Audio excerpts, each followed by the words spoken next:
Hi everyone, Fox is here, and I honestly did not plan to buy any books in October just because I purchased so many books throughout the summer, including September, and even though I was away in September, I still was buying things online. So when I arrived back from my vacation, I had quite a few boxes to open. Nevertheless, unfortunately, Book Outlet had a sale during October, so I had to participate in that. So I did acquire some books in October, and this is my October book haul. Let's get started.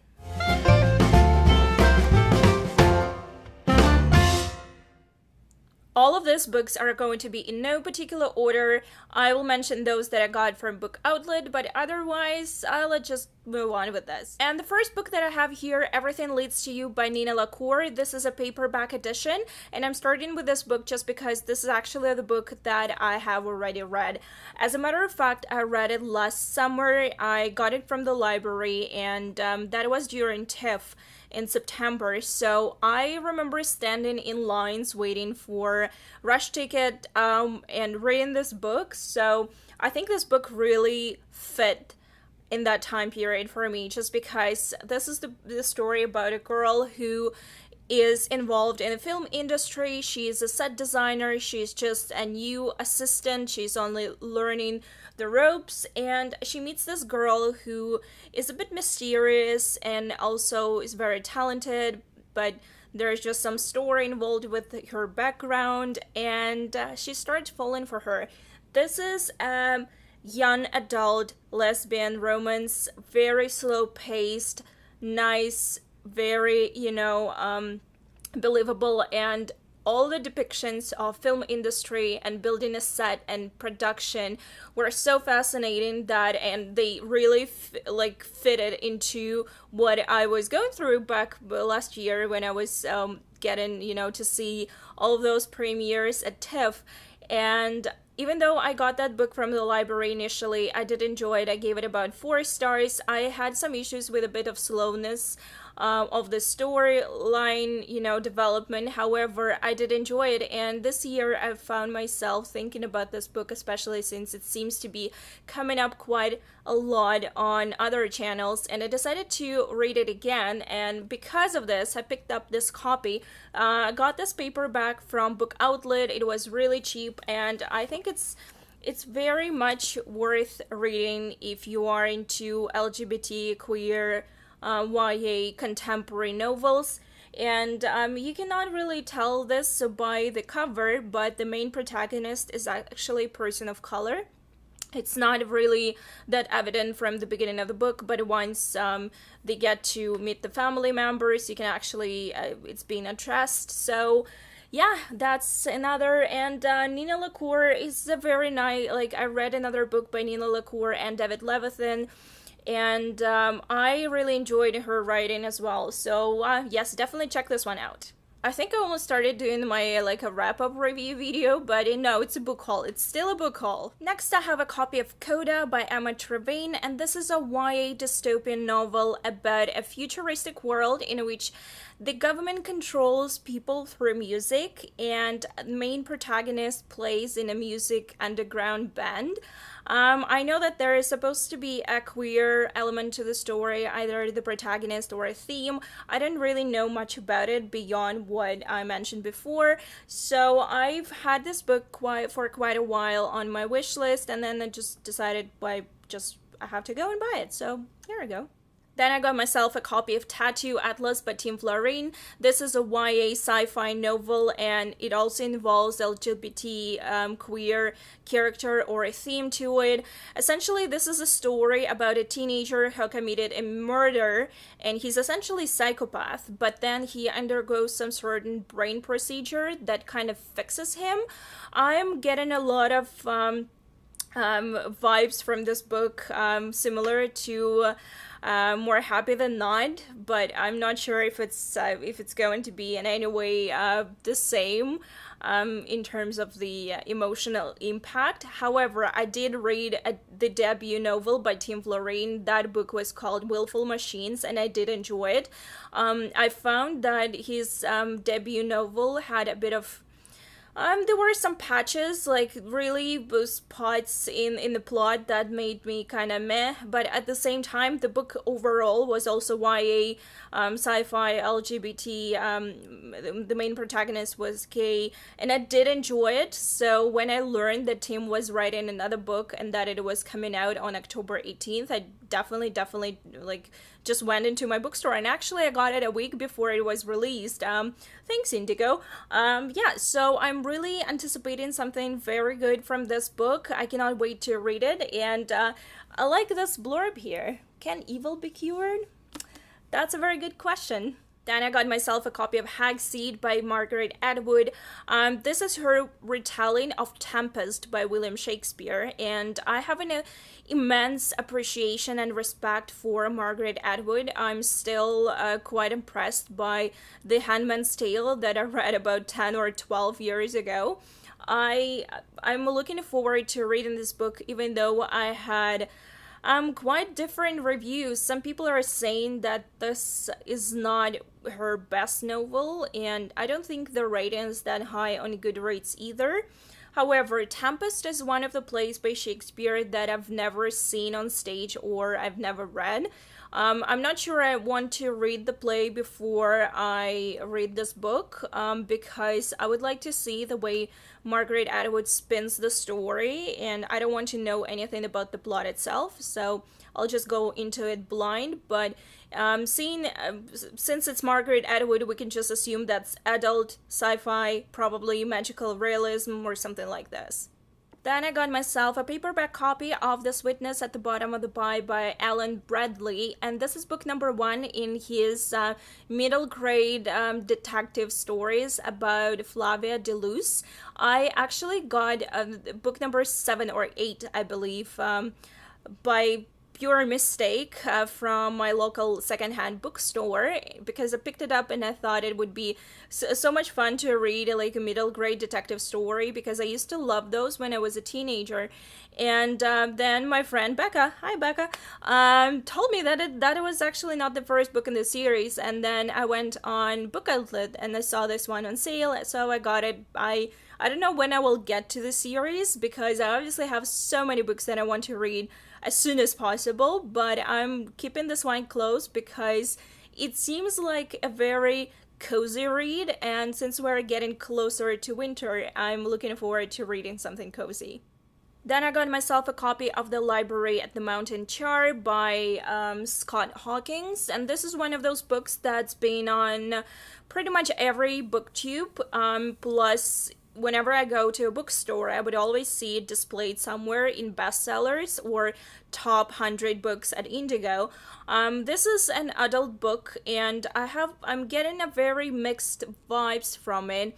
On Goodreads, it's tagged as sci-fi, but I'm getting a lot of magical realism from it for some reason. So apparently there is a library, and there is something about a family that owns this library, and the father might be the god.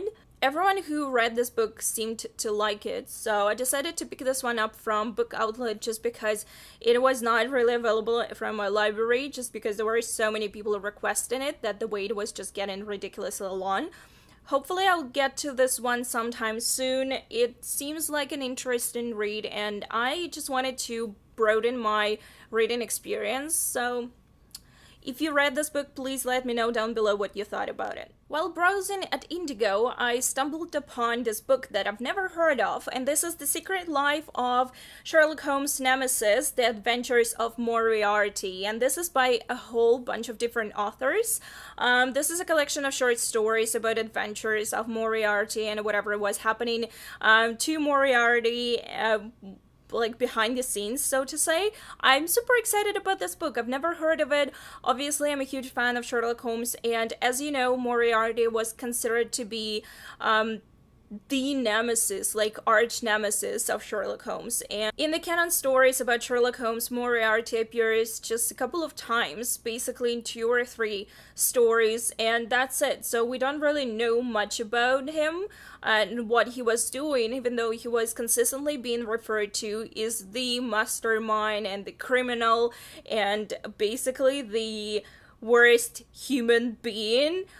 because his crimes were so atrocious, and probably he was a psychopath. Like, if we will look at the Moriarty from BBC Sherlock, he's definitely a psychopath. So I'm really interested in seeing what those authors came up with what sort of stories and the way they portray Moriarty, because we don't really know much about him, and this sounds really intriguing. I'm saving this book for January for the Sherlock Holmes read-along, which is organized by Winks from Winks and Ink. I'm going to link her video down below if I find it. Hopefully I do. And I cannot wait to read it because has anyone heard of this book? I haven't, and I just went to a bookstore and I found it there. So I don't know anything, but I'm excited. Then I got myself a copy of The Accident Season by Moira Fowley Doyle, and this is a YA contemporary / magical realism story about a girl and her family who become really accident prone in October. So there's not really much to the story in the blurb here on the inside of the cover, so I cannot really tell you much about it, but this book has been on my radar for quite a while. I love weird and magical realism type of stories. I like when something weird happens, so this is definitely something that I would love to read. This is a standalone novel, and hopefully I'll get to it sometime soon. Plus, I mean, stuff happens in October. That's why it's an October book haul. I just realized it. Then I got myself a copy of Enclave by Anne Aguirre, and this is book number 1 in her Razorland trilogy. This is a dystopian sci-fi YA book, and apparently it features zombies. Something that I didn't really know before I picked it up. And I'm afraid of zombies. So yeah, but this is a paperback, very shiny, plus it was very cheap on Book Outlet, so I picked it up, but cannot really tell you much about it, and if it's zombies I may not really like it, but I guess we'll just have to wait and see. And I don't know why I'm talking like this, but okay. Then I got a copy of The Heart of Betrayal by Mary E. Pearson, and this is book number 2 in her Remnant Chronicles. I have not read book number 1, but this one, a hardback, was ridiculously cheap on Book Outlet, so I decided to pick this one up. As you know, I prefer to have the whole trilogy before I actually dive into it. I know maybe it's not very wise from spending money point of view, but I don't like this cover. There is something really majestic about it, and I'm not going to lie, this was a cover purchase for me just because it's so pretty. I just love blue cover, let's admit it. Next I have a copy of The Girl from Everywhere by Heidi Heilig, and this is a YA sci-fi magical realism time travel type of story. It's about a girl who lives on a ship that travels through centuries. Sounds very interesting, and ever since I saw this book in a bookstore I wanted to pick it up. But it just never happened, so when I saw it on Book Outlet for sale, and I just got so excited that I decided to pick this one up, even though it does not have a very high rating in Goodreads. Still, when I went to Goodreads just right now, I saw that it's being considered to be Goodreads 2016 nominee for their awards, so I mean, that means something, right? So if you read this book, please let me know down below because I know virtually nothing about it. Then I got A Madness So Discreet by Mindy McGuinness, and this is a YA, a dark horror type of story that has to do something with asylums and madness, and probably there is some magical realism involved as well. I'm not really sure, but I've seen some booktubers talk about this book, and it just piqued my interest, and I decided to pick this one up. Plus, I find the cover really, really interesting. It's just, there's just something about this cover that attracts me. So yeah, I think this is a standalone, which really pleases me because I've been buying a lot of books 1 and 2 in trilogies, and it's very good to actually have an opportunity to read a standalone. And yeah, so I'm looking forward to reading this one. Next, I have Assassin's Heart by Sarah Ayers, and this is a YA high fantasy novel, book number 1 in trilogy. It is about a girl who's an assassin, and her whole family are just assassins. And one day, she wakes up to see all of her family dead, and her house is burnt down, and all the signs lead towards their competitors, another clan of assassins. But there is a problem because the son of the head of that clan is actually the boy that she is in love with. I don't really know much beyond that about this book. It didn't have that high rating on Goodreads, unfortunately, but I remember a couple of booktubers mention it, so I decided to check this one up. I also got it from Book Outlet for really cheap, so that's a good thing. Next, I have a copy of Reign of Shadows by Sophie Jordan, and this is book number 1 in her trilogy, or maybe duology, because I saw only 2 books on Goodreads. However, this is a YA high fantasy plus fairy tale retelling, which I'm super curious about because there have been quite a few fairy tale retellings recently, and not all of them hit the mark for me. You probably know which book I'm talking about. However, I'm excited with this one because I saw it on so many channels and seems like a lot of people like this book. I'm not really sure whether it's supposed to be Rapunzel or Sleeping Beauty because I'm kind of getting vibes similar to both fairy tales, since there is a princess that lives in a tower that she's not able to leave, and there is a wood or a forest that surrounds the tower, and there is a boy who is an archer and basically goes and saves her. That's all I know about this book. So as you can tell, it's kind of similar both to Sleeping Beauty and Rapunzel. So I'm not really sure which one is this one, probably Rapunzel, but look at this cover. I love this cover. And this book is a hardback and it was on sale on Book Outlet for really cheap. That's why I snatched it. So yeah, I hope I'll get to it sometime soon. I feel as if it might be a very good wintry read. I don't know. Okay, we're almost done. I have only 2 more books to show you guys, and those are gigantic. First one that I have here is Edgar Allan Poe Complete Tales and Poems, and this is a huge hardback. You've probably seen them around. They're being sold at Indigo and Book Outlet. I got this one from Book Outlet, and it's humongous. It's pretty heavy too. The font is also really small, but I don't really own anything by Edgar Allan Poe. I'm trying to think if I have anything at my parents' place. I'm not sure, but I've never had a whole collection of like all of his works. So, and I've been in a mood for some of those darker stories recently. Must have been October. Yes, probably. But yeah, I'm excited that I got this huge book. I don't know where I'm going to put it, but I'm excited to have it. And the last but definitely not least is this copy of The Complete Fairy Tales by Brothers Grimm. And I've been eyeing this book for quite a while. It's just so humongous. It's really big. It's honestly really big and heavy, and it's hardback. But I got it from Book Outlet. It was on sale. It was fairly cheap, which made me very excited. I love fairy tales, and I've read Brothers Grimm's fairy tales obviously more than once. I'm pretty sure I have not read all of them because they did produce quite a few fairy tales. But I did read them as a child, and I also read them for my literature course at university back in the day. And I remember reading them as an adult and thinking that they're quite different from what I remembered them to be as a child. And recently, when I visited my friend in Germany, basically this September, we started talking about Grimm's fairy tales, and I realized that I really wanted to reread them because some of them are pretty twisted and they're not what they seem to be at all. So I got excited and decided to pick this one up. Obviously, I will not be reading the whole book. I might be reading a fairy tale here and then.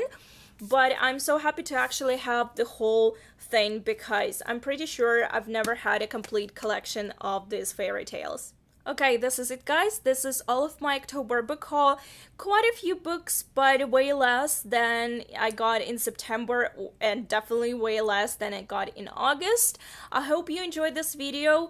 Please let me know down below if you read any of the books that I showed you, and I hope to see you very soon. Bye! I have not read book number 1, but like we know, why is there... There was a seagull outside of my window. Got a copy of The Heart of Betrayal by Murray. What's wrong with my accent today? No wonder people think I'm from Australia. By Heidi Heilig.